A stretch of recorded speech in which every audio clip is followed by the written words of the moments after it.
అపవాది గురి ఏంటో తెలుసా? మిమ్మల్ని ఓడించాలని గురి కాదు, మీ దృష్టికి మీరే ఓడిపోయిన వారిగా కనిపించాలని. ఇది వాడి ఆలోచన. He wants you to believe your a failure. ఎందుకు పనికి రావు, ఏమీ చెయ్యలేవు అని నీ చేతే అనిపించేలాగా చేసేదే వాడి పని. దానిని మీరు ఒప్పుకున్నారనుకో, దేవుడు మిమ్మల్ని దీవించునుగా. నీ దృష్టికి నీవే సాధించలేని దానిగా, సాధించలేని వాడిగా రుజువు చేయించటమే వాడి పని. ఒప్పేసుకున్నారా నా వల్ల కాదని, నేను చెయ్యలేని అని ఒప్పేసుకున్నారా? అది ఎవరు చేయించారో తెలుసా? మీ చేతే అపవాది చేయించాడు. జాగ్రత్తగా ఉండండి సంగమా. మీ దృష్టికి మీరు ఓడిపోయిన వారుగా కనిపిస్తే చాలు, వాడి యుద్ధాన్ని గెలిచినట్టే.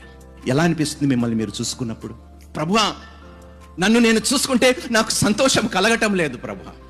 నన్ను నేను చూసుకుంటే నాకు నా మీదే అసహ్యం వేస్తుంది. నన్ను నేను చూసుకుంటే చచ్చిపోవాలనిపిస్తుంది. ఎవరు చేస్తున్నారు తెలుసా ఇవన్నీ? మీ చేతే, తెలియకుండానే మీ చేతనే చేయిస్తున్నాడు.